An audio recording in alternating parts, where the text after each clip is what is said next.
The October rain had been falling for 3 days straight, turning the Ferrante estate's gravel driveway into a treacherous river of mud and stone. I stood at the kitchen window, watching the storm lash against the glass, my hands submerged in soapy water as I scrubbed the remnants of the family's dinner from bone china plates that cost more than I made in a month. The water in the sink had gone lukewarm, and small bubbles clung to my wrists like tiny pearls, iridescent under the harsh fluorescent lights. 6 years. That's how long I'd been invisible in this house.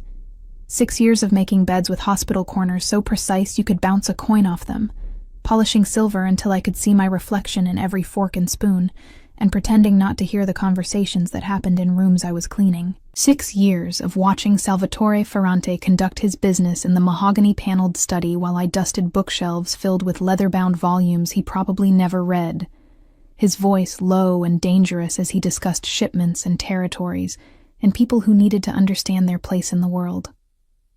6 years of knowing exactly what kind of man employed me, and choosing silence over safety. I had arrived at the Ferrante estate in the spring of my 23rd year, desperate for work after my father's fishing boat went down in a storm off the Amalfi coast. The insurance money barely covered the funeral, and my mother's hands were too twisted with arthritis to continue her seamstress work.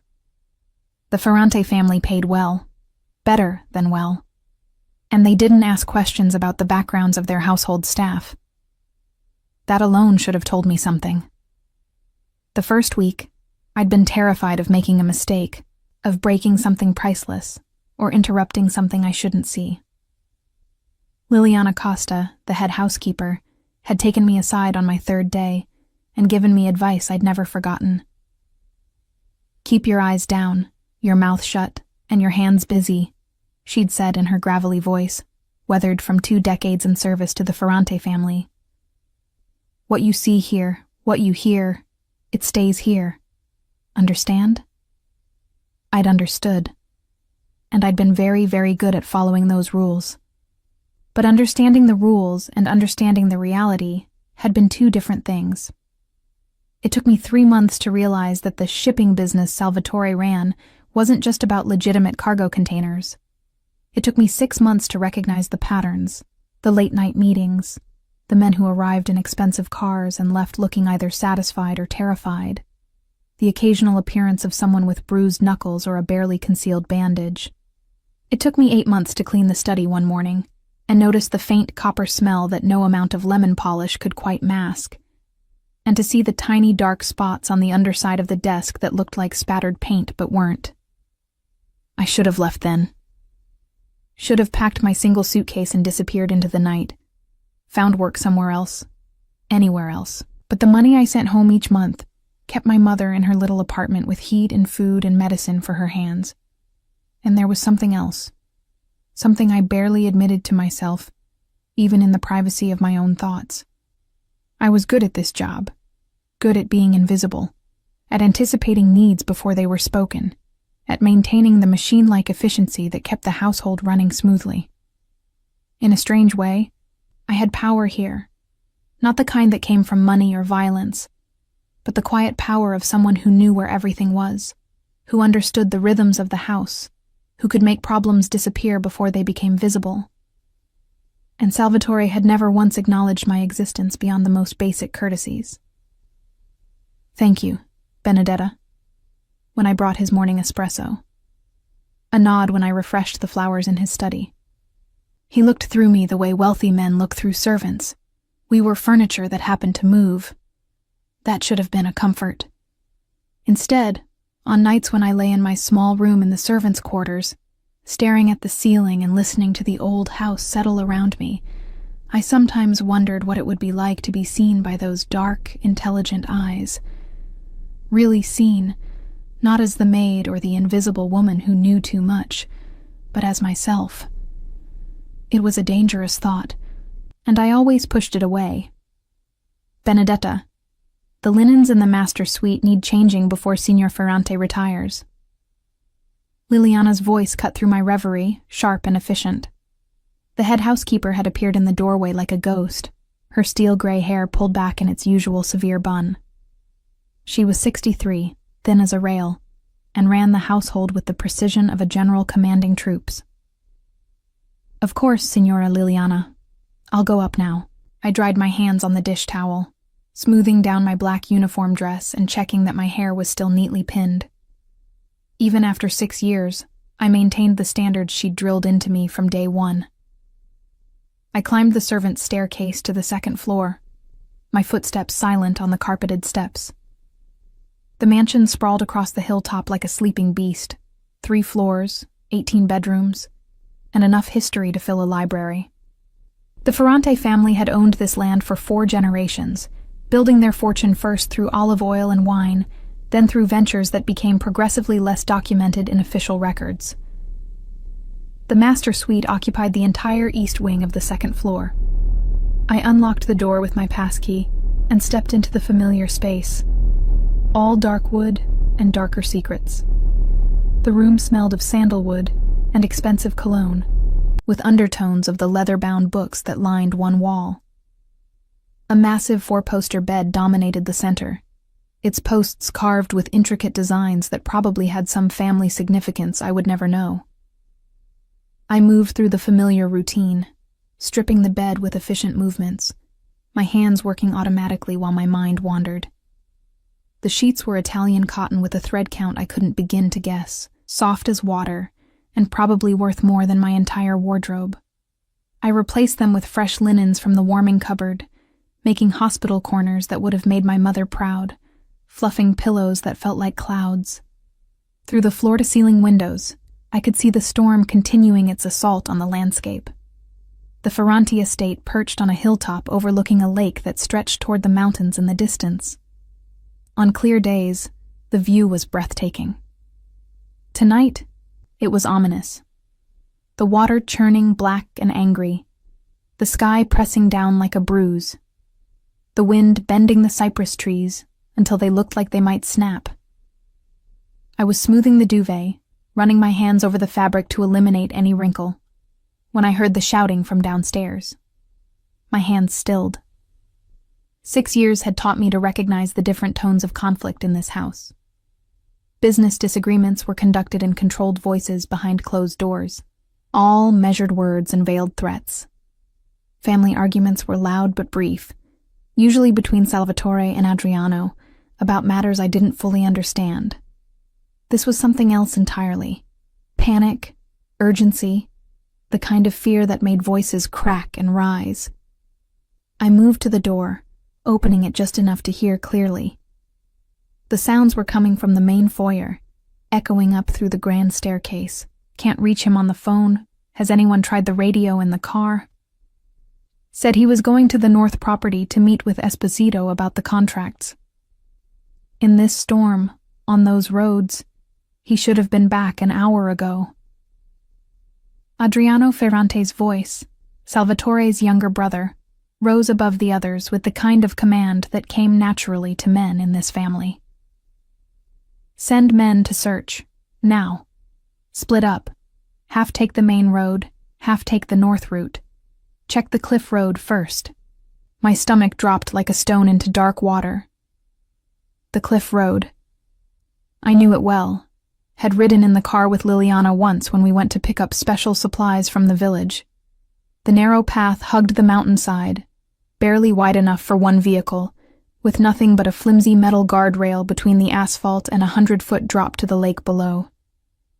On sunny days it was treacherous. In weather like this, it was suicide. I should have returned to my duties. Should have finished the linens, straightened the bathroom towels, checked that the fresh flowers in the vase hadn't wilted, gone back to the kitchen, minded my business as I had for 6 years. That was the safest path, the smart path, the path that had kept me employed and alive in a house where asking questions or showing too much initiative could be dangerous. But my feet carried me down the hall, past the guest rooms and the gallery of family portraits, down the grand staircase with its polished banister and runner carpet that muffled my steps. I could see the group gathered in the foyer, Adriano in the center, his dark hair disheveled as if he'd been running his hands through it, surrounded by at least 8 men in dark suits. Some I recognized as drivers and security. Others had the hard look of men whose job descriptions didn't appear on any official payroll. Signor Adriano. My voice came out quieter than I'd intended, but somehow it cut through the chaos. Every head turned toward me, and I fought the instinct to step back under the weight of their collective attention. Adriano's eyes focused on me, dark like his brother's, but where Salvatore's gaze was often cold and calculating. Adriano's held a warmth that had always made me slightly less afraid of him. Benedetta. What is it? I descended the last few steps, my hands clasped in front of me to hide their trembling. The cliff road, signore. After 3 days of rain, the shoulder will be soft. The drainage there has never been good. I've heard Liliana complain about it for years. If a car went off. I couldn't finish the sentence, but I didn't need to. His expression shifted, understanding dawning with a terrible clarity. The lake. Christ. If the car went into the water, searching the road won't help. Someone needs to check the shoreline, and quickly. One of the men, Dimitri, I thought, one of the senior security staff, stepped forward. I can take the boat, but in this storm, in the dark. I'll go with him. The words were out of my mouth before I could think them through, before I could calculate the risks or consider the implications. I know this property better than anyone except Liliana. I know where the currents are strongest, where debris collects. If the car went in, I can help find it. For a moment, the room was silent, except for the rain hammering against the windows like fists demanding entry. I could feel every eye on me, could sense the surprise in their gazes. The invisible maid, volunteering to search for the boss in a storm that was getting worse by the minute. Adriano studied me with an intensity that made me want to look away, but I held his gaze. I could see him calculating, weighing options, considering possibilities. Then he nodded once, sharply. Go. Dimitri, take her. The rest of you, search every inch of road between here and the north property. Radio in every 10 minutes. Move. The men dispersed with military efficiency, and I was already moving toward the coat closet near the service entrance. My practical mind cataloged what I would need. The heavy waterproof jacket that hung there. Too large for me, but better than nothing. Boots from the mudroom, thick-soled and sturdy. A flashlight from the emergency kit that Liliana kept meticulously stocked. But underneath the calm efficiency, my heart was racing, and my hands shook as I pulled on the jacket. Why was I doing this? What insanity had possessed me to volunteer for this search?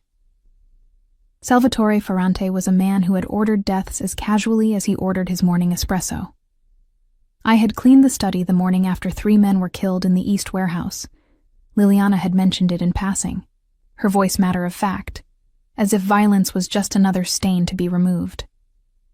I had served dinner to visiting associates whose faces appeared on the news a week later with the word missing underneath. I had pressed shirts that smelled faintly of gunpowder and polished shoes that might have walked through blood. I knew what he was.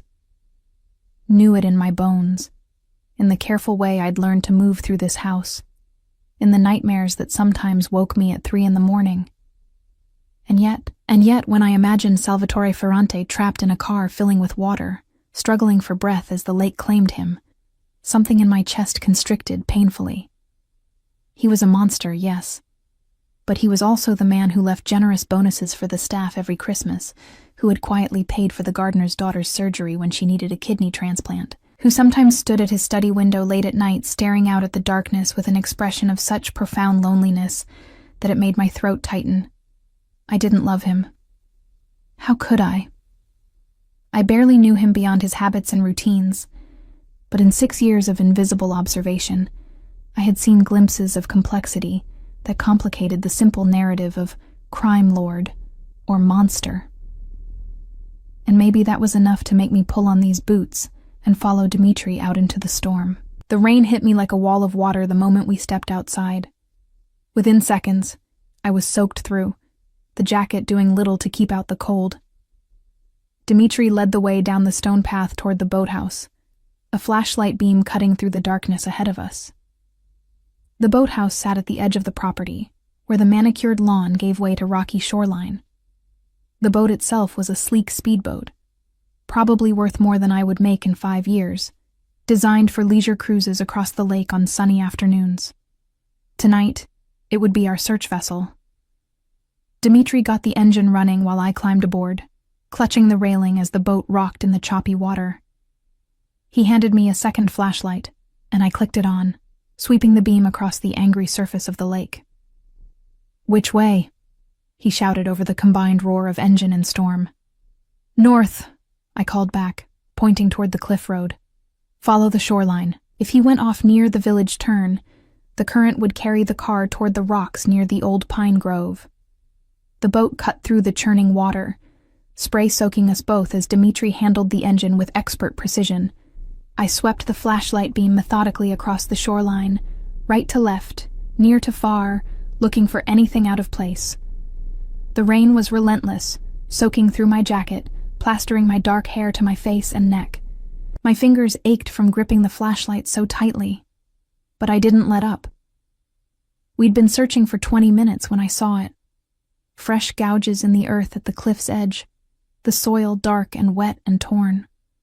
The guardrail was bent and twisted, hanging at an unnatural angle like a broken bone. "There!" I pointed, and Dmitri immediately steered us closer, the boat's spotlight illuminating the scene. The car was half submerged in the shallows, nose down in the rocky lake bottom, the back end jutting out at an angle that made my stomach turn. Even from a distance, I could see the spiderweb cracks in the windshield, the way the driver's side door hung partially open like a broken jaw. Water was pouring into the interior, and I knew with the certainty of someone who had grown up near the sea, that time was running out. Dmitri was already on his radio, calling for backup, his voice urgent but controlled. But I was moving before conscious thought could stop me, shrugging out of the heavy jacket because I knew it would only drag me down, kicking off the boots that would fill with water and pull me under. "Benedetta, wait." Dimitri's voice was lost in the storm as I dove.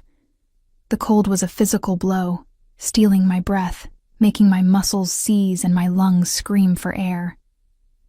For a terrifying moment, I thought I had made a fatal mistake, that I would drown before I even reached the car.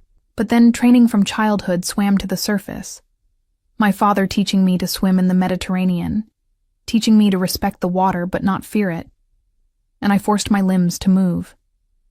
I swam toward the wreck, my dress becoming a leaden weight around my legs, fighting the current that tried to drag me toward deeper water. My hands found the car's doorframe, and I hauled myself closer, peering into the dark interior. Salvatore was still in the driver's seat, slumped forward against the deflated airbag, blood streaking down his face from a cut above his eye. The water was rising steadily, already up to his chest. In minutes, maybe less, it would be over his head, and if he was unconscious, he would drown. "Signor Ferrante," I shouted over the storm, reaching through the open door to shake his shoulder. The fabric of his expensive suit was soaked, and beneath my hand, I could feel the solid muscle of a man who was no stranger to physical confrontation. "Salvatore!" I don't know why I used his first name. In 6 years, I had never once addressed him so informally. It would have been unthinkable, a breach of protocol that could have gotten me fired or worse. But something about the moment, the water, the storm, the very real possibility of death, stripped away the careful boundaries I'd maintained for so long. His eyes fluttered open, unfocused and glassy with pain. They were dark brown, I noticed with strange clarity, almost black in the dim light, with small flecks of gold that I'd never been close enough to see before. He tried to speak, his lips forming words, but only a groan emerged from his throat. The seatbelt.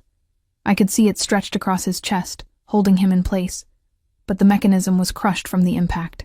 I fumbled for the small knife I always kept in my dress pocket, the one I used for opening packages in the kitchen, for cutting twine and trimming flowers. and began sawing through the thick webbing with desperate urgency. The water was up to his neck now, lapping at his chin. My hands were shaking so badly from cold and fear that I could barely grip the knife, but I kept cutting, kept praying to saints I'd stopped believing in years ago, kept refusing to accept that I might be too late. The belt snapped with a sound I felt more than heard. Salvatore's weight shifted forward, and I grabbed him under the arms, trying to pull him from the wreckage. He was easily 200 pounds of solid muscle, and dead weight made him even heavier. The current tugged at us both, trying to pull us away from the car, toward the deep water where we would both sink. For a terrifying moment, I thought this was it, that we would both go under, that my attempt to save him would only mean we died together instead of separately. My arms screamed with the effort. My lungs burned. My vision started to blur at the edges. But then there were other hands, strong hands, helping me drag Salvatore from the car. Dimitri had anchored the boat and come in after us, and together we struggled toward the vessel. Other men had arrived. I could hear shouts echoing across the water, see flashlight beams cutting through the rain like searchlights. But all that mattered was getting Salvatore out of the water, getting him to shore, getting him to breathe. We hauled him onto the boat with strength I didn't know I possessed. I immediately rolled him onto his side, just as my father had taught me when teaching water safety, and pressed on his back. Water poured from his mouth as his body convulsed, coughing and retching. His chest heaved with the effort of breathing, each breath a gasping wheeze that sounded painful but alive. Alive. His eyes opened again, clearer this time, focusing on something instead of staring blankly. They found mine in the darkness and rain, and for the first time in 6 years, Salvatore Ferrante really looked at me. Not through me, not past me, but at me. His gaze traveled across my face, my soaked hair hanging in dark ropes around my shoulders, my dress clinging to my frame, my lips probably blue from cold. And something shifted in his expression. His lips moved, forming words I had to lean close to hear over the storm and the shouts of the arriving men. "You came," he rasped, his voice barely audible, raw from lake water and trauma. "You came for me. Why?" It was a simple question, but the weight behind it was enormous. Why had I come? Why had I volunteered to search? Why had I risked my life for a man I barely knew? A man who probably couldn't even remember my full name most days. A man whose hands were stained with blood I couldn't see but knew was there. I should have said something about duty, about loyalty to the family that employed me, about simply doing what needed to be done. Instead, the truth fell from my lips before I could stop it, raw and honest in a way I hadn't allowed myself to be in 6 years. I couldn't let you die. Something profound shifted in his dark eyes. Surprise? Certainly. But also recognition, as if I'd confirmed something he'd suspected or revealed something he'd been waiting to see. His hand, cold and trembling from shock and exposure, reached up slowly to touch my face. His fingers traced the line of my jaw with a tenderness that made absolutely no sense, that contradicted everything I knew about him, everything I'd observed, everything I'd convinced myself was true. Then his eyes fluttered closed again, and panic seized me like a fist around my heart. "No, stay awake. Salvatore, stay with me. You have to stay conscious." Dimitri was already steering us toward shore, where an ambulance waited, its lights flashing red and white against the storm-dark sky like a beacon. Men rushed forward as we docked, medical professionals with equipment and efficiency, lifting Salvatore onto a stretcher with practiced precision. They surrounded him immediately, checking vitals, starting IVs, barking medical terminology I didn't understand. I stood on the boat, soaked and shivering so hard my teeth chattered, watching as they carried him away toward the ambulance. My legs felt like water, my arms ached, and I couldn't seem to catch my breath properly. Adriano appeared at my side, materializing out of the chaos like a ghost. He wrapped a blanket around my shoulders. the scratchy wool of an emergency blanket, the kind kept in first aid kits, and guided me off the boat. "You saved his life," he said quietly, his voice cutting through the noise and confusion. His hand on my shoulder was gentle but firm, grounding. "Benedetta, you saved my brother's life. He won't forget that. Neither will I." I nodded, unable to speak past the tightness in my throat, unable to process what had just happened. The adrenaline was starting to wear off, leaving me hollow and shaking, my mind struggling to catch up with my body, because I knew what saving Salvatore Ferrante's life meant. I had crossed a line tonight, stepped out of the shadows where I'd hidden for 6 years, moved from invisible servant to someone who mattered, someone who had agency, someone he had seen, really seen, perhaps for the first time. And in the Ferrante family, in this world of unspoken rules and dangerous loyalties, being seen could be either a blessing or a curse. I just didn't know yet which one it would be. The hospital waiting room smelled of antiseptic and weak coffee. I sat in a plastic chair that was designed to be uncomfortable, still wrapped in the emergency blanket, my wet dress clinging to my skin beneath it. Someone had brought me dry socks and a pair of hospital scrubs, but I hadn't had the energy to change yet. I simply sat, staring at the fluorescent lights overhead, trying to process everything that had happened.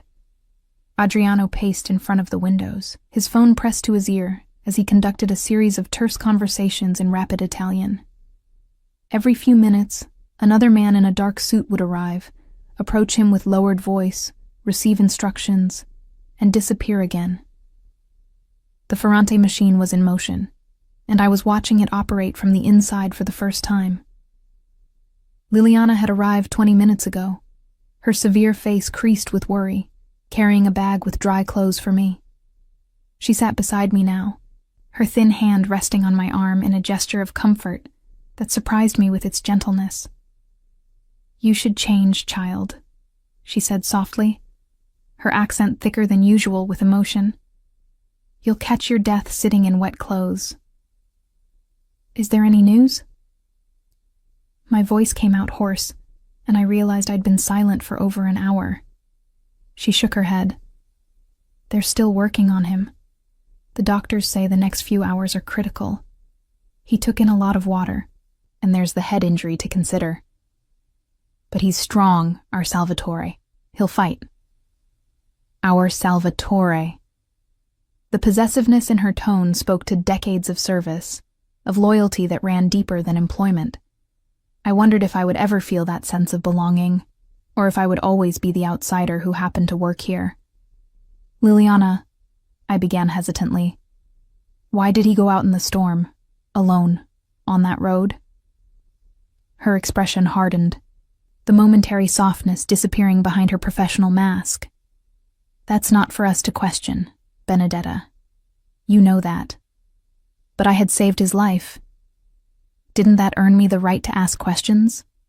Still, old habits were strong, and I nodded in acceptance. The door to the waiting room opened, and a doctor in pale blue scrubs emerged.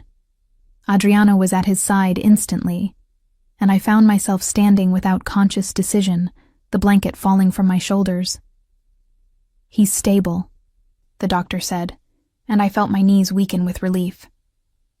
The hypothermia was our immediate concern, but we've warmed him gradually. The head injury required stitches but no surgery.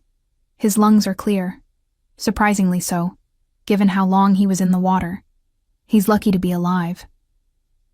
"Can I see him?" Adriano asked. "He's asking for someone." The doctor consulted his clipboard. "Benedetta? Is there a Benedetta here?" Every head in the room turned toward me. I felt the weight of their stares. Surprise, curiosity, and in some cases, suspicion.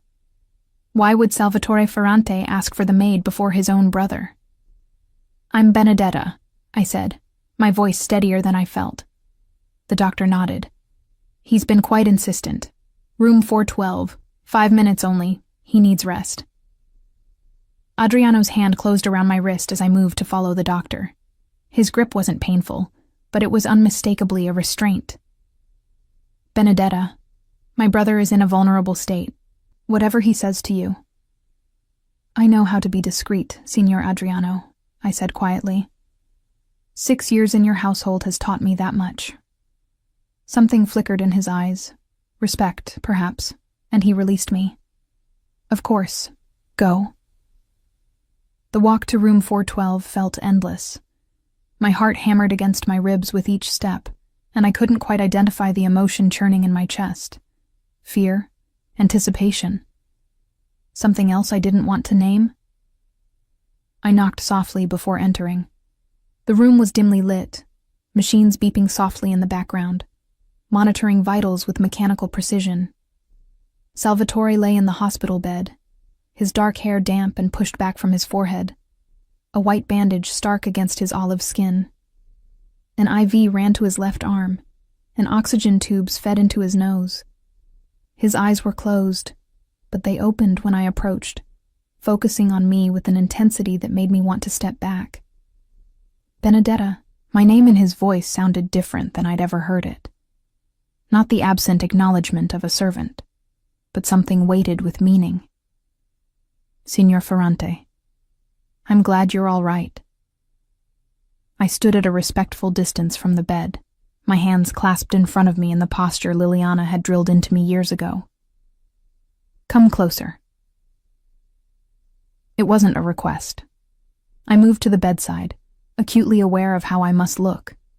My hair dried in tangled waves around my face, wearing borrowed hospital scrubs, no makeup, stripped of the professional armor of my uniform. He studied me in silence for a long moment, his gaze traveling across my features with an attention that made my skin warm. You pulled me from the car. Dimitri helped, and the others. You jumped into the lake in the middle of a storm, he interrupted, his voice rough but clear. You cut my seatbelt with a kitchen knife. You dragged 200 pounds of dead weight through the water. He paused. Why? It was the second time he'd asked me that question. I told you I couldn't let you die. That's not an answer. That's a statement of action. His hand moved on the bed, fingers flexing as if testing their functionality. I want to know why. Men who work for me, men who owe me their livelihoods, their protection, their very lives, would have hesitated before diving into that lake. But you didn't hesitate. Why? I struggled to find words that were honest, but safe, because it was the right thing to do. Because you're a human being who needed help. Because I stopped, unable to finish the thought. Because? He pressed, relentless even from a hospital bed. Because in 6 years I've cleaned your study and made your bed and pressed your shirts, and I've watched you late at night when you think no one can see you. The words spilled out before I could stop them. I've seen you stare out windows with an expression that breaks my heart. I've watched you be generous to people who can't repay you. I've seen you carry burdens that would crush other men.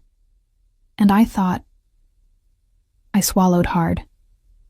I thought the world would be darker without you in it, whatever else you might be. The silence that followed was deafening. I had said too much, revealed too much. 6 years of careful invisibility, shattered in a moment of honesty. You see me, he said finally, his voice barely above a whisper. All this time, I thought you were just another servant who knew enough to keep her mouth shut, but you actually see me. I didn't mean to. Don't apologize. His hand shot out faster than I expected, catching my wrist in a grip that was gentle but unmistakably possessive. 6 years, Benedetta. 6 years you've been in my house, and I never really looked at you. I saw a woman who was good at her job, who was quiet and efficient and utterly trustworthy. But I didn't see you. His thumb stroked the inside of my wrist, finding my pulse point, feeling the rapid beat of my heart. I see you now, and I need to know something. How much do you know? About what I do? About who I am? This was the dangerous question. the one that could get me killed if I answered honestly. But after saving his life, after his hand on my wrist, and his eyes looking at me like I was the only person in the world, I found I couldn't lie. I know you run more than shipping companies. I know the men who visit you aren't all legitimate business partners. I know that sometimes people who cross you disappear, and that the police don't ask questions they don't want answered. I met his gaze steadily. I know you're powerful and dangerous, and probably responsible for things that would horrify me if I knew the details. And yet you saved my life anyway. Yes. Why? For the third time, the same question, but this time it sounded different. Vulnerable, almost desperate. Because knowing what someone does and knowing who they are aren't the same thing, I said softly. And because I've spent 6 years seeing who you are when you think no one's watching, that man deserved to be saved. Something broke in his expression, the careful control slipping to reveal raw emotion underneath. His grip on my wrist tightened. Benedetta, I need you to understand something. What you did tonight, saving my life when you knew exactly what kind of man I am, that changes everything. You can't go back to being invisible. You can't go back to just being the maid who knows too much. What are you saying? I'm saying that loyalty like yours is rarer than diamonds and more valuable than gold. I'm saying that I've spent my entire life surrounded by people who want something from me. Power, money, protection, access. But you asked for nothing. You've been content to remain in the shadows, to do your job and cash your paychecks and keep your secrets. He paused, his eyes intense. Why? What do you want, Benedetta? The question caught me off guard. What did I want? To take care of my mother. To have enough money that I don't wake up afraid every month. I hesitated, but his grip on my wrist encouraged honesty. To matter. To be more than invisible. You matter, he said, his voice rough with emotion. Christo, you matter more than you know, and you're about to find out exactly how much. Before I could respond, the door opened. A nurse entered, professional and apologetic. I'm sorry, but visiting hours are over. Mr. Ferrante needs his rest. Salvatore released my wrist slowly, reluctantly. Tomorrow. Come back tomorrow. We have much to discuss. I nodded, backing toward the door. His eyes followed me until I disappeared into the hallway. Adriano was waiting outside, leaning against the wall with his arms crossed. His expression was unreadable as he studied me. What did my brother say to you? That he's grateful I saved his life, I replied carefully. And what else? I met his gaze. That's between Salvatore and me, Signor Adriano. With respect. A slow smile spread across his face. You have courage, Benedetta. I've always known you were smart. You'd have to be to survive 6 years knowing what you know. But courage is different. Rarer. Is that a compliment or a warning? Both. He pushed off from the wall. My brother is going to change your life. Whether that's for better or worse depends on how you handle what comes next. The world you've observed from the shadows, you're about to step into it fully. That means protection, but it also means danger. People will want to use you to get to him. Others will see you as a threat. Are you prepared for that? Honestly, I had no idea. 24 hours ago, I'd been invisible. Now I was standing in a hospital hallway being warned about dangers I couldn't fully comprehend by a man who probably had blood on his hands. I don't know, I admitted. But I don't think I have a choice anymore, do I? You always have a choice, Benedetta. That's what makes what happens next interesting. He gestured toward the exit. Come. Liliana is waiting to take you home. Get some rest.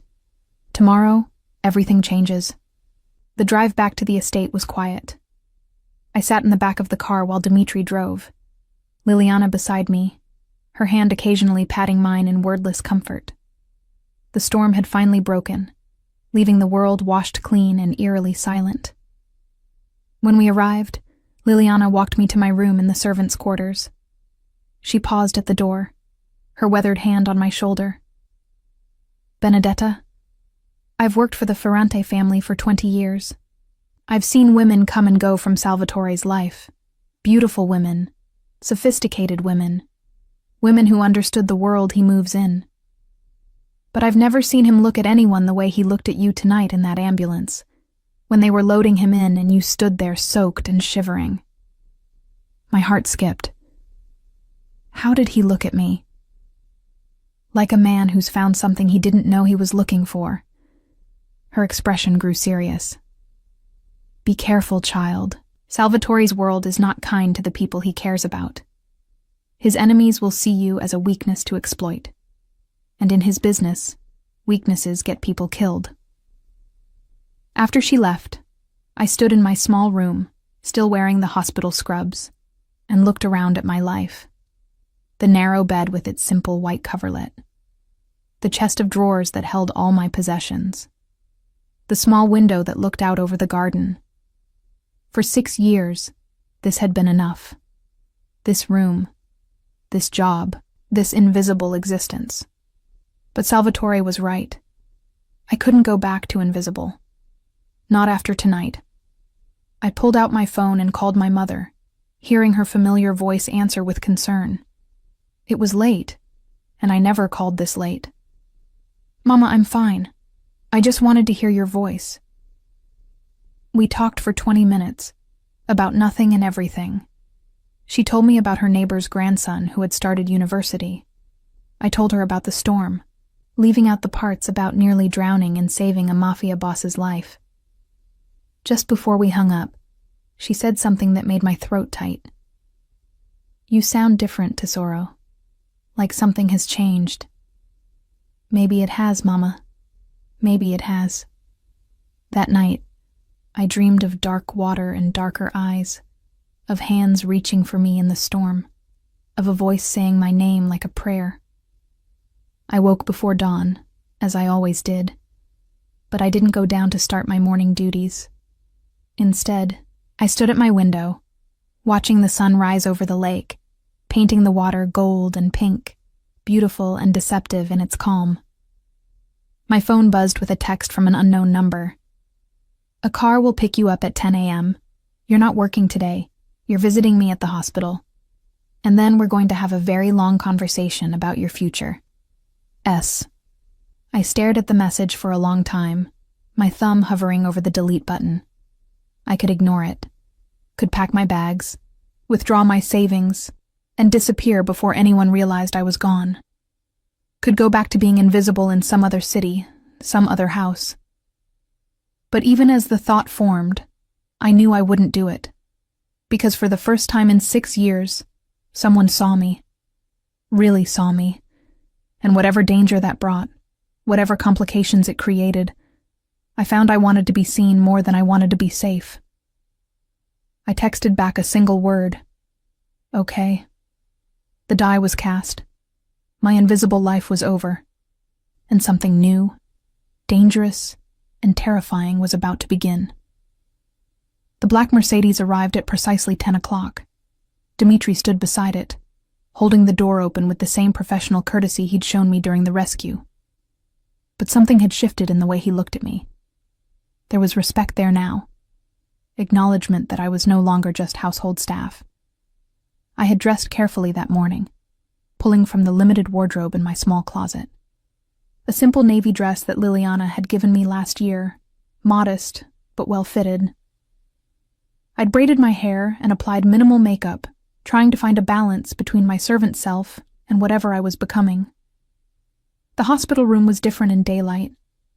Salvatore sat propped up against pillows, his color better than the night before, though the bandage on his head remained stark white against his dark hair. He was reading something on a tablet, and he looked up when I entered, setting it aside immediately. "Benedetta, thank you for coming." He gestured to the chair beside his bed. "Sit, please." I sat, folding my hands in my lap, suddenly nervous under his direct attention. In the harsh fluorescent light of the hospital, I could see details I'd never noticed before. The small scar above his left eyebrow, the silver threading through his hair at his temples, the lines around his eyes that spoke of stress and sleepless nights. "How are you feeling?" I asked. "Like I drove off a cliff and nearly drowned," he said wryly. "But alive, thanks to you. The doctors say I can go home tomorrow if there are no complications." "That's good news." "Benedetta." He said my name with a weight that made me look up, meeting his dark eyes. "We need to talk about what happens next. But before we do, I need to know something. Last night, you said you knew what I was, what I do. I need you to be more specific. What exactly do you know?" I took a breath, steadying myself. "I know that your shipping business is a front for moving other things. I've heard enough conversations to piece that together, though I don't know specifics. I know you have arrangements with city officials that aren't exactly legal. I know that men who cross you tend to have accidents, or disappear, or suddenly decide to relocate." I met his gaze. "I know you're what people call a crime boss, though I suspect that's an oversimplification of what you actually do, and this doesn't frighten you?" "It terrifies me," I admitted. "But being terrified and being unwilling to accept reality are different things. I've known what you were for years. If I was going to run, I would have done it already." "Why didn't you?" It was a fair question. At first, because I needed the money. My mother's medical bills, the rent. I couldn't afford to be unemployed, but later. I struggled to find the words. Later. Because I realized that you're not a monster pretending to be a man. You're a man who does monstrous things. That distinction matters to me. He absorbed this in silence, his expression unreadable. Then, 2 years ago, you cleaned my study after a particularly difficult meeting. There was blood on the carpet. Not much, just a few drops, but enough. You cleaned it without comment, without hesitation, without ever mentioning it. Why? I remembered that day. Because mentioning it would have put both of us in an awkward position. You would have felt obligated to explain or threaten me. I would have had to pretend ignorance or fear. It was easier to simply clean it and move on. "You've been protecting me," he said slowly, realization dawning. "All these years, you've been protecting me by staying silent, by being discreet, by making problems disappear before they became visible. You've been the perfect employee, not just because you're good at your job, but because you understood the game and chose to play it safely. Is that wrong? No." His hand reached out, finding mine where it rested on my lap. His fingers were warm, strong, and the touch sent electricity up my arm. "It's extraordinary. Do you know how rare that kind of loyalty is? Especially loyalty that asks for nothing in return?" I was paid well. Money isn't loyalty, Benedetta. Money is compensation. Loyalty is what you showed when you jumped into that lake knowing exactly who you were saving. His thumb traced circles on my palm, a gesture that should have felt presumptuous, but instead felt natural, right? "I need to tell you something. Something I've never told anyone outside my immediate family." I waited, my heart hammering. 3 years ago, there was an attempt on my life. A car bomb. I survived because I decided at the last minute to take a different car. My usual vehicle exploded in the estate driveway with my driver inside. Giuseppe. He died instantly. Salvatore's voice was tight with old pain. After that, I became... paranoid isn't quite the right word. Vigilant. I started paying attention to people around me in new ways. Not just looking for enemies, but looking for weaknesses. For people who could be compromised, bought, turned against me. And, I prompted softly, And I realized that the most dangerous person in my household was the quiet maid who knew everything and said nothing. You had information that could destroy me, Benedetta. You knew my schedule, my habits, my vulnerabilities. You had access to my private spaces. If someone wanted to kill me, buying you would have been the smartest play. My stomach dropped. So you tested me. I tested you, he confirmed. Small things at first, leaving sensitive documents visible while you cleaned. Having conversations in rooms where you were working that contained dangerous information. Watching to see if you showed any interest, if you lingered, if you remembered. He paused. You never took the bait, not once. You cleaned around the documents without looking at them. You continued working when we talked, showing no reaction to things that should have shocked or frightened you. I was trying to survive, I said quietly. I thought if I just stayed invisible, if I never gave you a reason to see me as a threat. You weren't invisible, Benedetta. That's what I'm trying to tell you. I saw you. I watched you for 3 years, looking for any sign of betrayal, any indication that you were a threat. And what I found. He stopped, seeming to struggle with words. What I found was the most trustworthy person I've ever known. Someone who saw me at my worst and chose discretion over exploitation. Someone who asked for nothing beyond fair compensation for honest work. Someone who treated me like a human being, even when you knew I did inhuman things. Tears pricked my eyes unexpectedly. I didn't know you were watching. I know. That's what made it real. You weren't performing for my benefit. You were just being who you are. His hand tightened on mine. And then last night, when you jumped into that lake, when you risked your life to save mine knowing exactly what kind of man I am, that wasn't loyalty to an employer, Benedetta. That was something else entirely. What was it? I whispered. I don't know. That's what we need to figure out.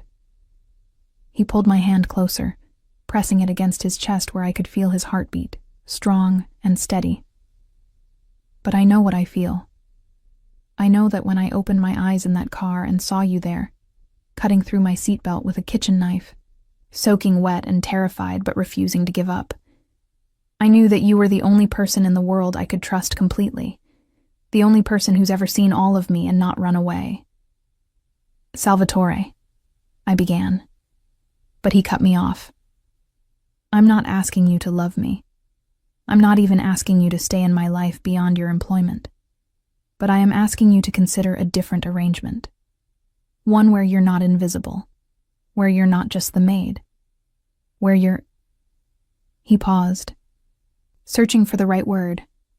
Where you're mine, under my protection, with all that entails.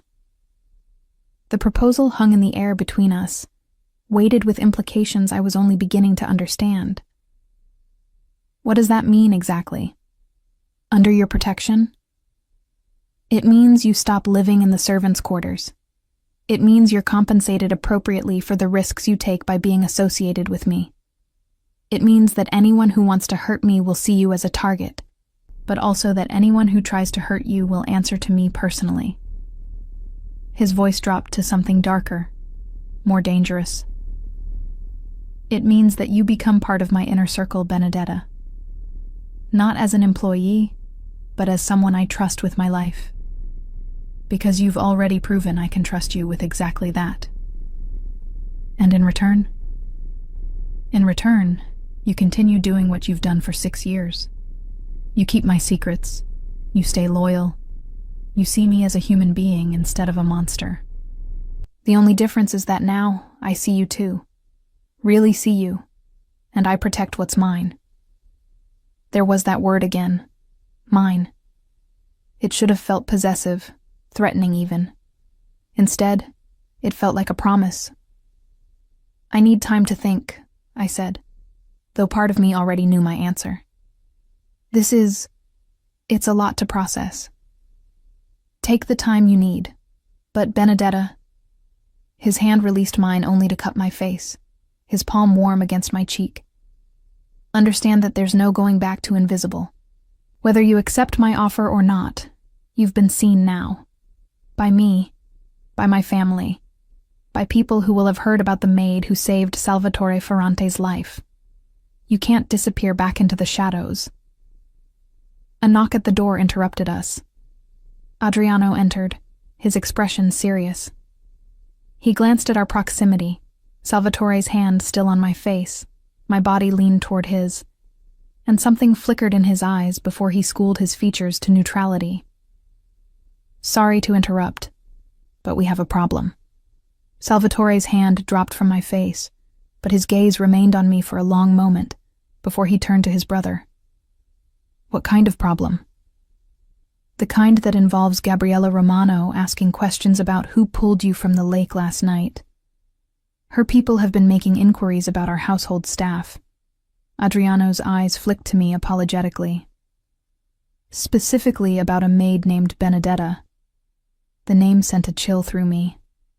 Gabriella Romano. I'd heard it whispered in the halls, always with a certain fear. She controlled the Northern Territories, and rumor had it she'd gotten there by being even more ruthless than the men she'd displaced. Why would she care about who saved me? Salvatore's voice had gone cold, dangerous. Because she's wondering why someone would risk their life for you. She's looking for leverage, weaknesses, and a maid who jumps into lakes to save you qualifies as both. Salvatore's jaw tightened. Increase security on the estate. I want a full protection detail on Benedetta, starting now. No one goes near her without clearance. Already done. But Salvatore, we need to consider... I know what we need to consider. Salvatore's eyes found mine, and I saw apology there, and determination. Benedetta, I need you to go with Dimitri. He'll take you somewhere safe while we deal with this. Safe where? I asked, fear starting to creep in. A property I own outside the city. Secure, isolated, just for a few days while we assess the threat level. This was happening too fast. I can't just disappear. My mother, she'll worry. We'll contact her, tell her you're on a work trip. She'll be protected too, just as a precaution. He reached for my hand again, his grip urgent. Benedetta, please. Trust me on this. Gabriella Romano doesn't make idle inquiries. If she's interested in you, that makes you a target. And I can't... His voice broke slightly. I can't risk something happening to you because you saved my life. The irony of the situation hit me. I'd saved him, and now that act of courage had put me in danger. But looking into his eyes, seeing the genuine fear there, not for himself, but for me, I found I couldn't argue. Okay, I whispered. I'll go. Relief flooded his features. Thank you. Dimitri will stay with you. He's one of my most trusted men. He pulled me closer, pressing his forehead to mine in a gesture so intimate it stole my breath. I promise you, Benedetta. This will be resolved quickly. And when it is, when you're safe, we'll continue our conversation about your future. Our future. Dimitri appeared in the doorway, and I recognized the signal. Time to go. I stood, but Salvatore kept hold of my hand until the very last moment, his fingers sliding reluctantly from mine. Stay safe, he said. That's an order from your employer. I managed a small smile. Yes, Signor Ferrante. Salvatore, he corrected softly. When we're alone, it's Salvatore. The name felt dangerous on my tongue, intimate in a way that crossed boundaries I wasn't sure I should be crossing, but I nodded. Salvatore. His smile was brief but genuine, transforming his face from dangerous to breathtaking. Better. The safe house was a villa in the countryside, surrounded by vineyards and olive groves, beautiful, and isolating in equal measure. Dimitri showed me to a bedroom that was larger than my entire room at the estate, with windows overlooking rolling hills painted gold by the afternoon sun. There are 3 other men here, Dimitri explained. All Ferrante family security. You're safe, but don't leave the property without an escort. Understood? I nodded, feeling unreal. 24 hours ago, I'd been invisible. Now I was in protective custody because a rival crime boss saw me as a potential weakness in Salvatore Ferrante's armor. Liliana called that evening, her voice tight with worry. Benedetta, are you all right? They told me you had to leave suddenly. I'm fine, Liliana. I'm safe. How could I explain any of this? Things got complicated. Complicated. She laughed bitterly. That's one word for it. Child, do you understand what's happening? Salvatore Ferrante has claimed you. By putting you under his protection, by moving you to a safe house, he's announced to the entire underworld that you matter to him. Do you know what that means? That I'm in danger. That you're in his world now. Really in it. There's no going back to invisible, Benedetta. Even if this threat passes, even if Gabriella Romano loses interest, you're marked now. As his. After we hung up, I stood at the window, watching the sun set over the vineyards, painting everything in shades of amber and crimson. My phone buzzed with a text. Are you settled? S. I typed back, yes, the villa is beautiful. Not as beautiful as the woman who saved my life. Sleep well, Benedetta. Tomorrow we'll talk more. I stared at the message for a long time, my heart doing complicated things in my chest. This man, this dangerous, powerful, complicated man, was seeing me. Really seeing me. And despite the fear, despite the danger, despite everything my rational mind was screaming at me, I found I wanted to be seen. I wanted to be his. The thought should have terrified me. Instead, it felt like coming home. 3 days passed in the villa like a strange dream. I woke to sunlight streaming through silk curtains, ate meals prepared by a chef I never saw, and walked the grounds with Dimitri shadowing me at a respectful distance. It was luxury beyond anything I'd ever experienced, but it was still a cage, gilded though it might be. Salvatore called every evening. At first, the conversations were brief. Updates on his recovery, assurances that the situation with Gabriella Romano was being handled. But on the 3rd night, our conversation shifted into something else entirely. Tell me about your childhood, he said, his voice warm through the phone. I realize I know almost nothing about you beyond what's in your employment file. I settled into the plush armchair by the window, tucking my feet beneath me. There's not much to tell. I grew up in a fishing village on the coast. My father owned a boat. My mother was a seamstress. We weren't wealthy, but we were happy. My father died when I was 23. Storm took his boat down. After that, my mother's arthritis got worse. She couldn't work anymore, and I needed to find something that paid better than the jobs available in the village. I paused. That's when I found the listing for the Ferrante estate. The salary was generous enough that I could support both of us. And you've been sending money home ever since. It wasn't a question, but I answered anyway. Every month. She has a small apartment in the village, enough for her needs. It's not much, but it's stable. Benedetta. His voice softened. You've spent 6 years working in my house, invisible and afraid, just to take care of your mother. That's not nothing. That's everything. The sincerity in his tone made my throat tight. She's all I have. Not anymore. The words were quiet but absolute. Now you have me, and my protection extends to anyone you care about. Your mother will be looked after, regardless of what you decide about us. Us. I tested the word, finding it strange and wonderful and terrifying all at once. Is there an us, Salvatore? I think there has been for longer than either of us realized. I just wasn't paying attention. He was quiet for a moment.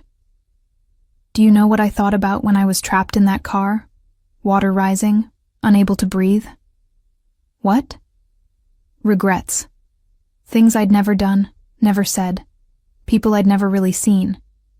And when you appeared, cutting through that seatbelt, I thought, here is someone who sees me.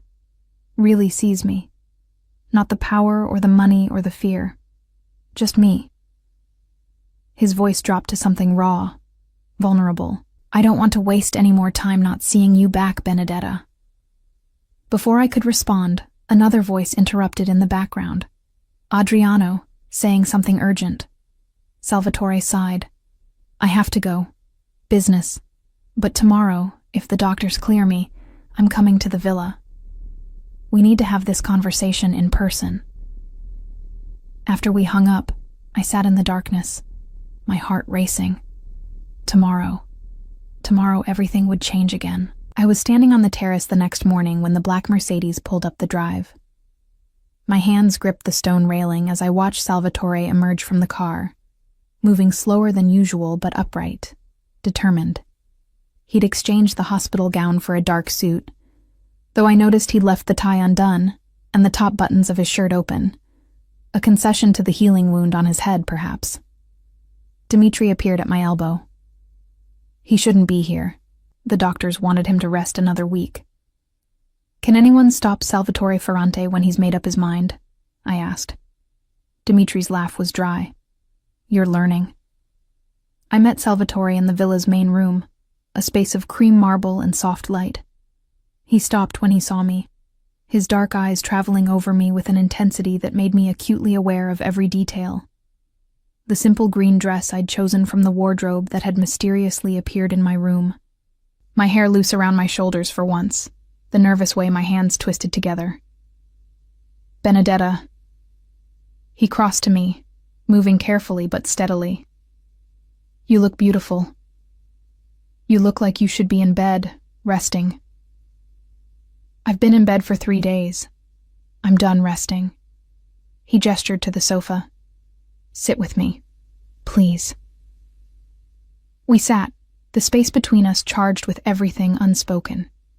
This close, I could smell his cologne, see the shadow of stubble on his jaw, notice how the light caught the silver in his hair. The situation with Gabriella Romano has been resolved. He began without preamble. We had a conversation. She understands now that you're under my protection and any move against you would be considered an act of war.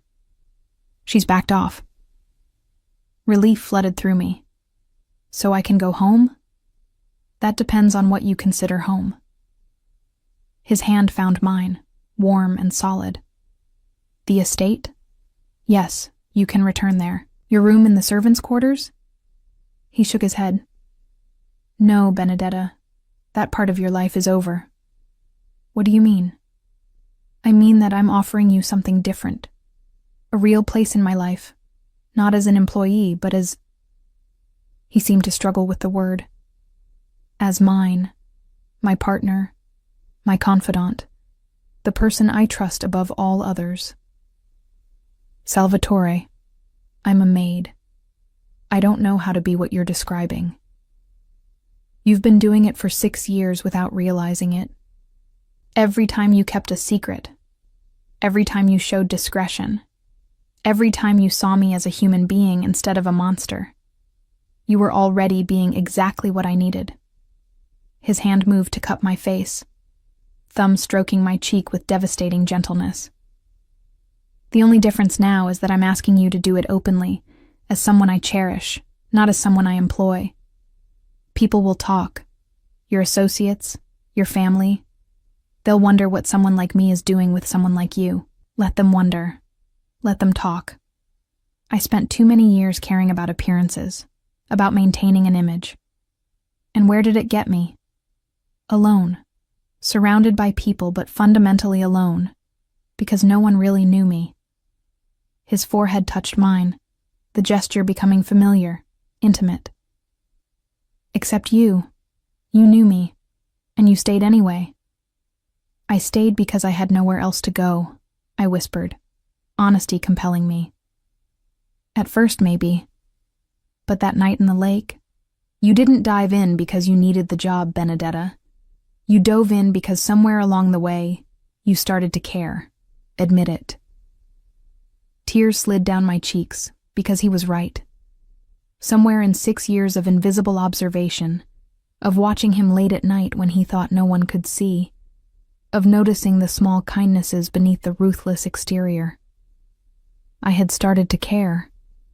More than was safe, more than was smart. I care, I admitted. God help me.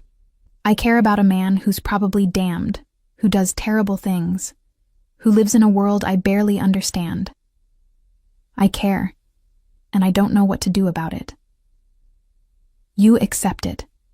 You accept me, all of me, and I accept you, the woman who sees too much and says too little, who's stronger than she knows, who jumped into a lake to save a monster.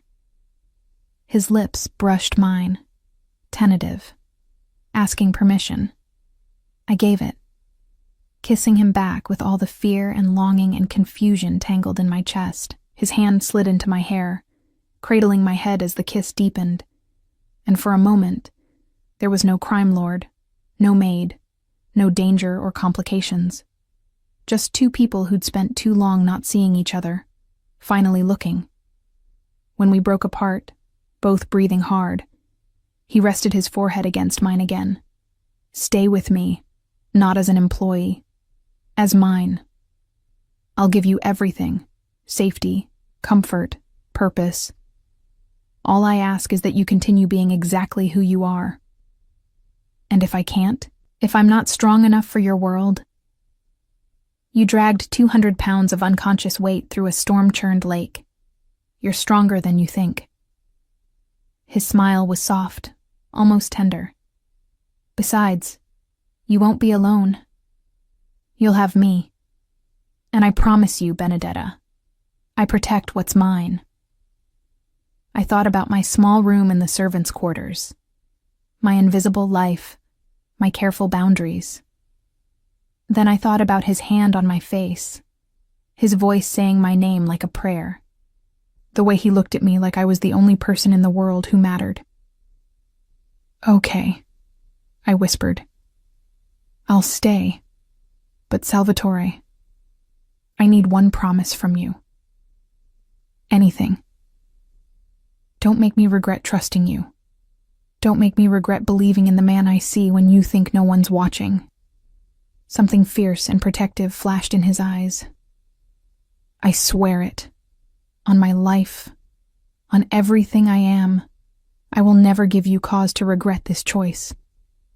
He kissed me again, sealing the promise, and I let myself believe it. Let myself believe that a maid and a crime lord could find something real in the shadows of a dangerous world. The return to the estate felt different. I sat beside Salvatore in the back of the Mercedes, his hand holding mine, Dimitri driving with professional discretion. When we pulled up to the mansion, Adriano was waiting on the steps, his expression unreadable. So it's official then? He asked, looking between us. She's not just under your protection. She's with you. She's mine, Salvatore confirmed, no room for argument in his tone. Which means she's family. Treat her accordingly. Adriano studied me for a long moment, then nodded slowly. Welcome to the family, Benedetta. For what it's worth, I think my brother has excellent taste. Liliana appeared next, her severe face softening when she saw our joined hands. Well? I wondered how long it would take. She turned to me. Your things have been moved to the east wing, the suite adjacent to Salvatore's rooms. I hope that's acceptable. I could only nod, overwhelmed by how quickly my life was transforming. That first week was an adjustment. I no longer cleaned rooms or pressed shirts. Other staff handled those duties now, and they looked at me with a mixture of respect and curiosity. I learned to navigate family dinners where business was discussed openly, where I was expected to contribute thoughts and observations. I discovered that my years of quiet attention had given me insights that even Adriano found valuable. You notice things others miss. Salvatore explained one evening as we sat in his study. Patterns, inconsistencies, details. It's a gift, Benedetta. One I intend to use. But it wasn't all business.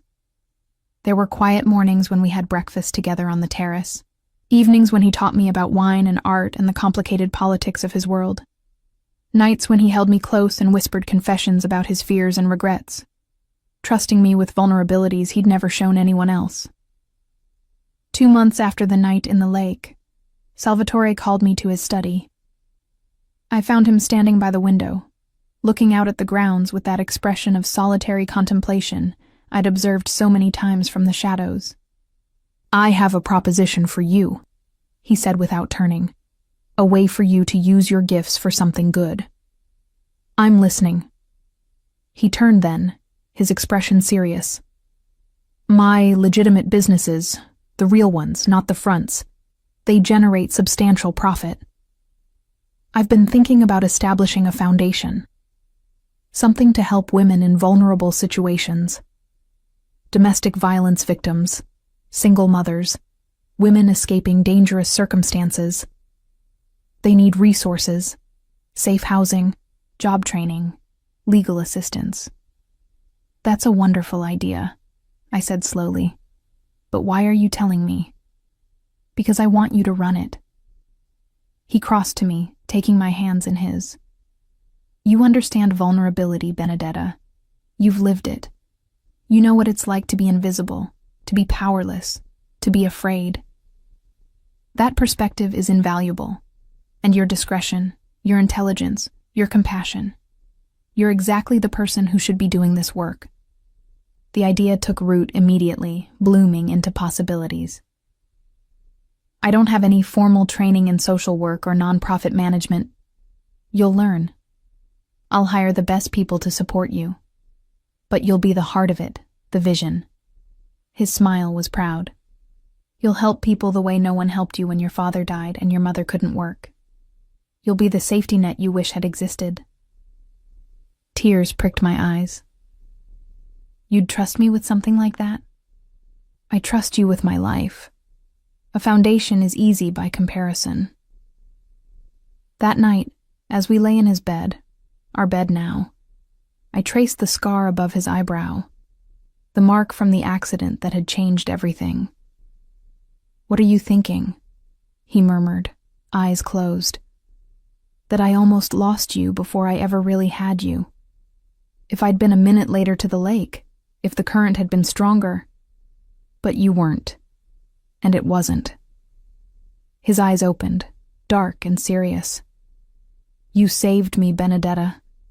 Not just from drowning. You saved me from a life where I was surrounded by people, but fundamentally alone, where no one saw the man beneath the reputation." "I see you," I whispered. "I've always seen you." "I know. That's why I love you." The words hung in the air, precious and terrifying. He'd never said them before, though I'd felt them in every touch, every look, every vulnerability shared. "I love you too," I said, the truth of it settling into my bones. "Even though you're dangerous and complicated and live in a world I'm still learning to navigate, I love you." His kiss was answer and promise, and I let myself believe that we could build something beautiful from our impossible beginning. A maid and a crime lord, seeing each other clearly at last. The foundation became my purpose. Salvatore purchased a building in the city, a graceful old structure that had once been a convent, with high ceilings and rooms that could be converted into safe apartments. I threw myself into the work, learning everything I could about nonprofit management, trauma-informed care, and the complex needs of women escaping dangerous situations. Liliana became an unexpected ally. "I wasn't always a housekeeper," she confided one afternoon as we reviewed architectural plans. "When I was young, I ran from a violent husband. I had nowhere to go, no resources. If something like your foundation had existed then." She trailed off, but her meaning was clear. 6 months after Salvatore's proposal, we opened our doors. The first resident was a woman named Teresa, 24 years old with a black eye and 2 small children. She stood in the reception area, clutching her children's hands, looking terrified and hopeful in equal measure. "You're safe here," I told her, and meant it, because Salvatore had ensured that the building had security that rivaled military installations, that every woman who came through our doors was protected by the full weight of the Ferrante name. His reputation, the fear it inspired, became a shield for the vulnerable. "You're using your darkness to protect the light," I told him one night. "Do you see the irony?" "I see the justice," he replied. "I've done terrible things, Benedetta. I'm not going to pretend otherwise.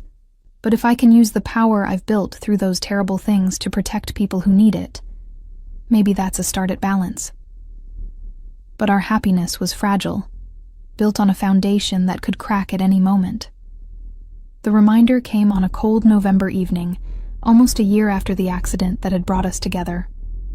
I was working late at the foundation, reviewing applications for our job training program, when Dimitri burst into my office, his expression grim. "We need to leave. Now." "What's happened?" "Gabriella Romano. She's made a move against one of our warehouses. There are casualties. Salvatore wants you somewhere secure until we know the full scope of the situation." Fear iced through me. "Is he safe?" "For now. But Benedetta, Romano's people have been asking about you again, about the foundation. They know this is important to you, which makes it a target. The idea that my work, my attempt to do something good, could endanger the women we helped made me sick. The residents here, already being evacuated to secure locations. Salvatore planned for this contingency. He's planned for every contingency involving you. The safe house this time was an apartment in the city. High floor, excellent sightlines, security at every entrance. I paced the living room while Dimitri made calls, getting updates, until finally Salvatore himself walked through the door. I flew to him, my hands running over his chest, his arms, checking for injuries. "You're okay. You're okay." "I'm fine." He caught my hands, stilling them. "But Benedetta, we need to talk about Romano. She's escalating. This attack tonight, it was designed to draw me out, to make me reactive. She's looking for weaknesses. And I'm a weakness. No." His voice was fierce. "You're my strength." But she doesn't understand the difference. She sees someone I care about and thinks that makes you leverage. He cupped my face, his expression tortured. "I won't let her hurt you. I won't let anyone hurt you. But that means making a choice I've been avoiding." "What choice?" "Whether to eliminate the threat permanently." His jaw tightened. "Gabriella Romano has been a thorn in my side for years, but we've maintained a careful balance. Neither of us strong enough to destroy the other without devastating losses. But now she's threatening you. And I find I'm willing to risk those devastating losses if it means keeping you safe." The implication was clear. He was talking about war. Real war, with casualties and consequences that would ripple through the entire criminal underworld. "Don't," I whispered. "Don't start a war over me." "Why not? You're worth it." "Because people will die, Salvatore. On both sides. And I can't be responsible for that." Tears slid down my cheeks. I jumped into that lake to save a life, not to cause more death. He pulled me against his chest, his arms wrapping around me tightly. "Then what do you suggest? Because doing nothing isn't an option. Romano won't stop until she's either neutralized you as a vulnerability or used you to destroy me." I thought about Teresa and the other women at the foundation. Thought about the life I'd built from invisible maid to someone who mattered. Thought about the man holding me who'd given me purpose and love in equal measure. "What if we make it so I'm not a vulnerability?" I said slowly. "What if we show Romano that threatening me doesn't weaken you, it strengthens your position?" "I'm listening. The foundation. It's legitimate, completely legal. and it's saving lives. Make that more public. Attach your family name to it officially. Show that the Ferrantes aren't just crime lords. You're also philanthropists, community supporters. Make me visible in that world, respected in that world. Romano can threaten a secret girlfriend. It's much harder to threaten a public figure doing charitable work.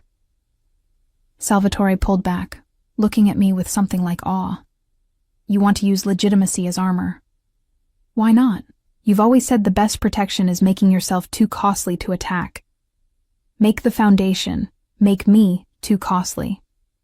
If Romano moves against a charity helping vulnerable women, she loses face with everyone. Even criminals have lines they don't cross publicly. A slow smile spread across his face. You're brilliant. You know that. I'm a woman who's spent years watching how your world works. I'm just applying the lessons. The plan took 3 months to implement. Salvatore's lawyers created a formal charitable trust, attached the Ferrante family name to it prominently, and arranged for media coverage of our work. I gave interviews to local papers, appeared at community events, became a visible advocate for the women we served. It was strange, being seen after so many years of invisibility. But I discovered I had a talent for it, for telling stories that moved people, for asking for support in ways that opened wallets and hearts, for making the abstract concept of vulnerable women into real people with names and faces and futures worth protecting. Gabriella Romano sent a message through intermediaries. She was backing off. Attacking the foundation would be bad for business, bad for her image. The truce was uneasy, but real. You did it, Salvatore said one evening as we reviewed the foundation's quarterly report. You neutralized a threat without firing a shot. I just made myself too expensive to kill, I replied. That's different than neutralizing the threat. Is it? He set aside the report, pulling me into his lap. You've taken everything I am, the power, the reputation, the resources built on darkness, and used it to create light. That's more than neutralizing a threat, Benedetta. That's alchemy. 2 years after the accident that changed everything, the foundation had helped over 300 women and their children. We'd expanded to include job training programs, legal aid, and counseling services.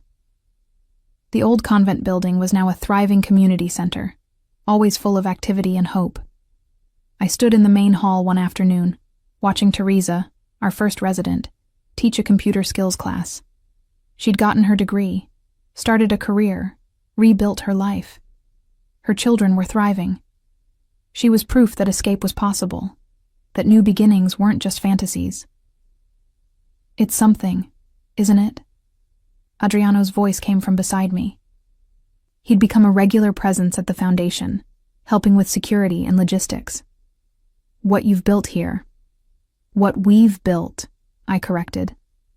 This wouldn't exist without Salvatore's support. It wouldn't exist without you seeing the possibility. He was quiet for a moment. Can I tell you something? When you first saved Salvatore's life, I thought it was just instinct. Decent person sees someone drowning, tries to help. But watching you since then, I've realized it was more than that. You didn't just save his life that night. You saved him from the life he was living, alone, isolated, seeing everyone as either an asset or a threat. He saved me too, I said softly, from invisibility, from believing I didn't matter. You both saved each other. That's how the best loves work. That evening, Salvatore took me to dinner at an elegant restaurant in the city. It was the same place we'd had our first official date as a couple, back when I was still adjusting to being seen, to being his. You're nervous, I observed, noticing how he kept checking his watch. What's wrong? Nothing's wrong. Everything is very, very right. But I need to... He stopped, took a breath, then reached across the table to take my hand. Benedetta, 3 years ago, you pulled me from a sinking car. You saved my life. But more than that, you saw me. really saw me, all of me, and chose to stay anyway. Salvatore, let me finish. Please. His thumb stroked across my knuckles. I've spent my entire life building power, building an empire, thinking that was what mattered. But you taught me that power without love is just emptiness. You taught me that being seen, really seen, by one person who knows all your darkness and loves you anyway is worth more than controlling an entire city.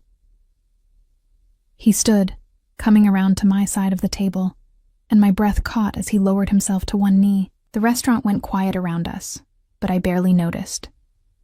All I could see was Salvatore, this powerful, dangerous man, making himself vulnerable in the most public way possible. Benedetta, you are my salvation, my better self, my conscience and my heart. Will you marry me? Will you let me spend the rest of my life trying to be worthy of the woman who jumped into a lake to save a monster? The ring was beautiful, a sapphire the color of the lake where I'd found him, surrounded by diamonds that caught the light. But it was his eyes I focused on, seeing the hope and fear and love tangled there. You're not a monster, I whispered.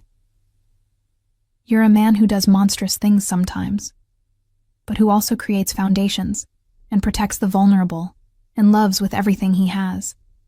And yes, Salvatore, yes, I'll marry you. His smile was incandescent as he slipped the ring onto my finger, then stood and pulled me into a kiss that made the restaurant erupt in applause. But I barely heard it. All that mattered was this moment, this man, this impossible love that had grown from the seeds of a single act of courage. Always you, he murmured against my lips. From that moment in the lake, it was always you. The word sent a shock through me. What did you say? Always you. He pulled back slightly, his brow furrowing. What's wrong? Nothing's wrong. Everything is... I couldn't finish, overwhelmed by emotion. Because those 3 words crystallized everything, every moment of seeing and being seen, every choice to stay, every leap of faith. It had always been leading here, to this moment, to us. Always you too, I whispered back. Even when I didn't know it, it was always you. The wedding was planned for spring, 3 years and 2 months after the night I'd pulled Salvatore from the lake. We kept it relatively small. Family, close associates, and the women from the foundation who had become like sisters to me. The ceremony would take place at the estate, in the gardens overlooking the lake, where everything had changed. But first, there was one more obstacle to overcome. Marcello Esposito, Salvatore's longtime lawyer and advisor, requested a private meeting with me 2 weeks before the wedding.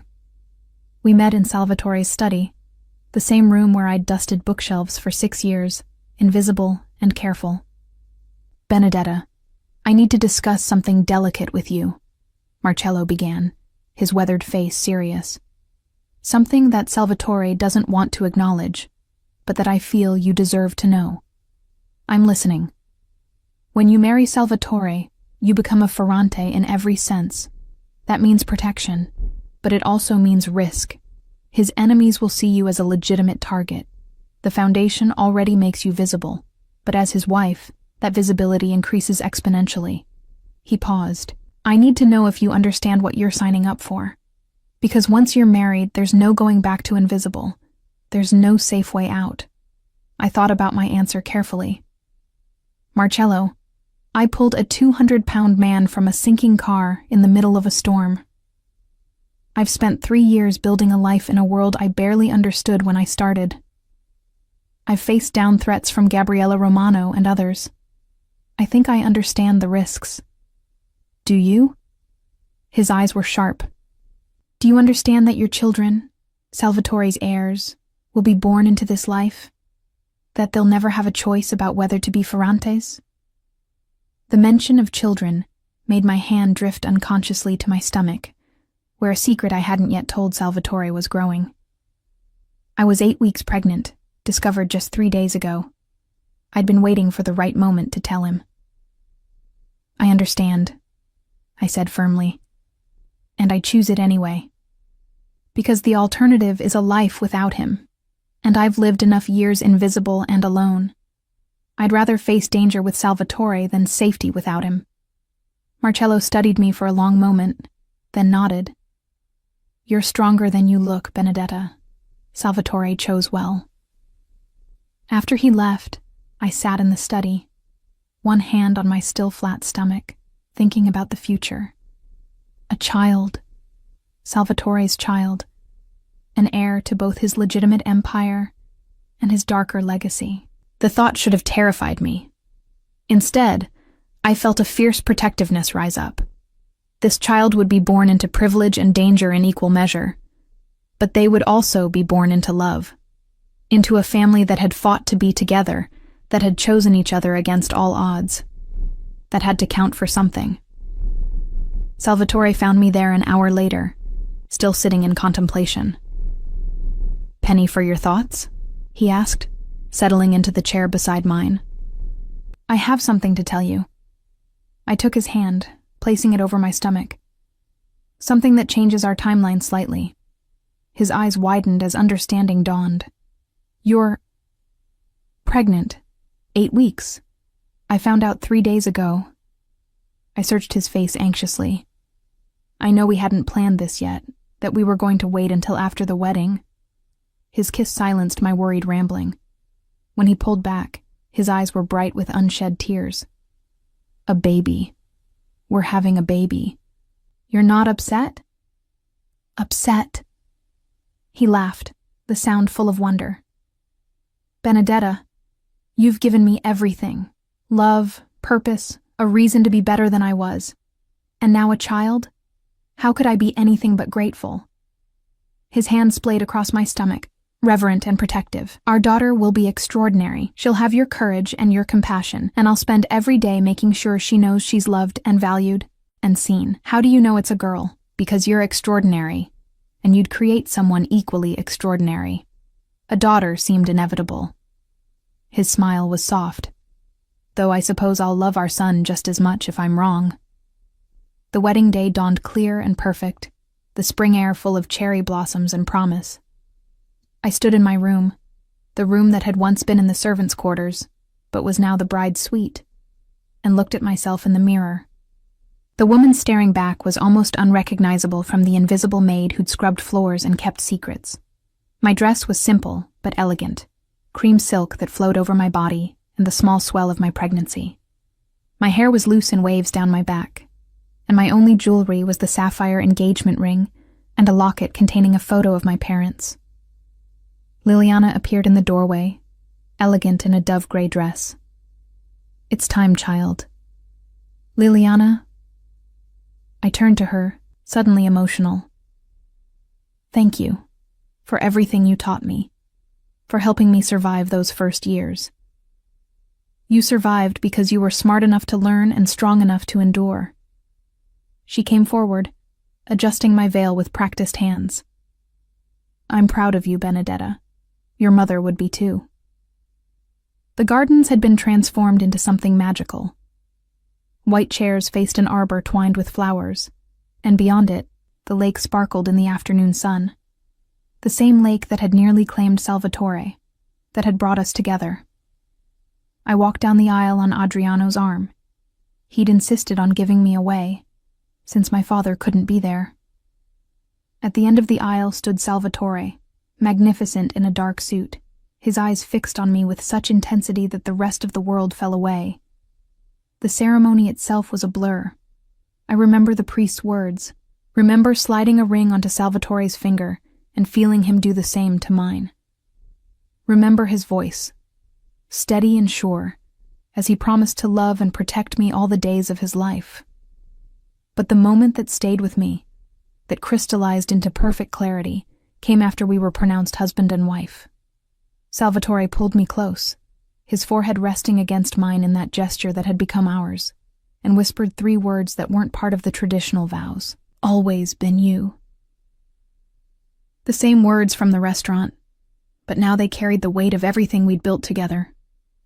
3 years of seeing and being seen, of choosing each other despite the complications, of building something beautiful from the wreckage of a sinking car and a storm-dark lake. Always been you too, I whispered back, and kissed my husband as applause erupted around us. The reception was held in the estate's grand ballroom. Teresa gave a speech about the foundation, about how the work we did was changing lives. Adriano toasted us with champagne, his words surprisingly moving as he talked about the brother he'd gotten back when I'd pulled him from the lake. But the moment I treasured most came late in the evening, when Salvatore and I slipped away to the terrace overlooking the lake. The party continued inside, but we needed a moment of quiet, just us. "What are you thinking?" I asked, leaning against his side, his arm warm around my shoulders. That 3 years ago, I drove off a cliff, and it was the best thing that ever happened to me, because it brought me you. His hand moved to rest on my stomach. Brought us this, a family I never thought I'd have. You know what's funny? I looked up at him, seeing the man beneath the reputation, the human behind the monster. For 6 years, I thought I was invisible in your house, but I was wrong. You saw me even then. You were watching, testing, trying to understand who I was. We've been seeing each other all along. We just didn't know it yet. Benedetta Ferrante. He tested my new name, smiling. It suits you. Better than Benedetta the Invisible Maid? You were never invisible. Not really. You were just waiting for the right moment to be seen. He kissed the top of my head, and I was waiting for someone worth seeing clearly, someone who'd see me back. Below us, the lake reflected the lights from the party, turning the water into liquid gold. The same water that had nearly claimed him, that had tested my courage, that had transformed both our lives. It looked peaceful now, beautiful, concealing the darkness beneath with a surface that sparkled and danced. Like us, I thought. Like our life together. Beautiful on the surface, with depths and dangers underneath that only we fully understood. But we'd chosen it. Chosen each other, with open eyes and full hearts. Do you ever regret it? Salvatore asked quietly. Jumping into that lake? Everything that came after? I thought about the question seriously, thought about the danger and the complications, the way my life had been upended, the loss of invisibility and safety. Then I thought about the foundation and the lives we'd saved. About the man beside me who loved me fiercely, about the child growing inside me. No, I said firmly, not for a second. Because that night in the lake, I didn't just save your life, Salvatore. I saved my own. I just didn't know it yet. He turned me in his arms, his hands cradling my face with infinite gentleness. Always been you, he said again. The 3 words that had become our truth, our promise, our foundation. Always been you, I echoed, and sealed it with a kiss. 3 months later, I stood in the foundation's main hall, my pregnancy now visible, cutting the ribbon on our newest expansion, a job training center that would help hundreds of women gain skills and independence. The cameras flashed, reporters asked questions, and I answered them with the confidence of someone who'd learned that being seen wasn't something to fear, but something to embrace. That evening, I returned home, to our home, the estate that was no longer a prison of invisibility, but a sanctuary built on love and choice. Salvatore met me at the door, his hand immediately going to my rounded stomach to feel the baby kick. "She's active today," he observed. "She's celebrating." We opened the training center. Our daughter, the activist. His smile was proud. She'll probably organize the other babies in the nursery, demand better working conditions. I laughed, leading him toward the study. "I have the donor reports you wanted to review. Later." He pulled me close, his lips finding that spot below my ear that made me shiver. Right now, I want to celebrate with my extraordinary wife who's changing the world one woman at a time. Is that what I'm doing? That's exactly what you're doing. And you know what the best part is? What? You're doing it by being exactly who you've always been. The woman who sees what needs to be done and does it. Who protects the vulnerable. Who makes the hard choices. The woman who jumped into a lake to save a monster and somehow made him want to be a man instead. You were always a man, Salvatore. You just needed someone to see you clearly. And you needed someone to see you back. His hand traced patterns on my stomach, gentle and reverent. We saved each other, Benedetta. That night in the lake, we saved each other.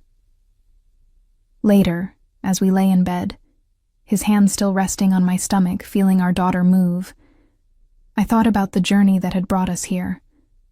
From invisible maid to the wife of Salvatore Ferrante, from silent observer to active participant in a dangerous world, from loneliness to love. "What are you thinking about?" he murmured, half asleep. "That 3 words can change everything." "Which 3 words?" I smiled in the darkness, remembering that moment in the hospital, his hand on my face, the first time he'd really seen me. And later, at the restaurant, when he'd proposed. And again at our wedding, when he'd made it our promise. "Always been you," I whispered. His arm tightened around me, pulling me closer. "Always been you," he echoed. And in those 3 words was everything. Every choice we'd made, every risk we'd taken, every moment of seeing and being seen. The next morning, I stood at the window of our bedroom, watching the sun rise over the lake. Salvatore came up behind me, wrapping his arms around my growing middle, and together we watched the light transform the water from dark mystery to brilliant promise. "Ready for another day?" he asked. "With you? Always." And as we stood there, the man who'd been pulled from darkness and the woman who'd done the pulling, I realized that love wasn't about being saved. It was about choosing to save each other, again and again, every single day. It was about seeing someone completely, the good and the terrible, the light and the shadow, and loving them anyway. It was about 3 words that became a promise, a truth, and a future. Always been you. And always, always would be.